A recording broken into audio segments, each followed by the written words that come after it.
Despite having almost attained the status of English national dishes, all that chop suey, prawn balls and special fried rice is, according to the medics, bad news if you suffer from high blood pressure.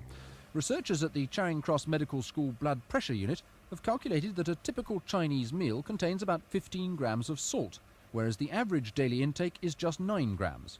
And too much salt sends the blood pressure soaring, which in turn can lead to heart attacks and strokes. In fact, doctors here maintain that high blood pressure is the most preventable cause of death in the Western world. Yes, I wouldn't want to be seen to be anti-Chinese, but I think that it would be a wise precaution if you eat a lot of processed or takeaway food to have your blood pressure measured. Indeed, be a wise precaution for everybody to have their blood pressure checked from time to time. And now the crutch question, do you enjoy a Chinese meal yourself? I enjoy Chinese food, yes. I'd like it with less salt in it, though. But as Dr. McGregor insists, Chinese food is not alone. The hamburger is also over-salty, and so too, for that matter, are sausages, bacon, ham and a lot of other things in the typical fridge.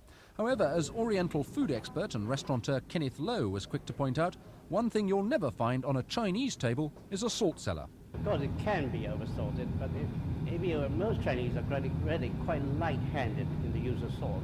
However, soy sauce is salty. If you use soy sauce in conjunction with salt, and then of course it's likely to be too salty. Otherwise, in China, in the Far East, in Hong Kong, in the food cuisine in Hong Kong, it's always very lightly salted only.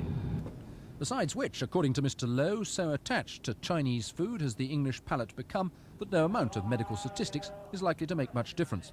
And anyway, the Chinese already know the situation. The first medical paper on the link between a high salt intake and high blood pressure was written by a Chinaman, way back in the year 200 BC. Stephen Chambers for Thames News.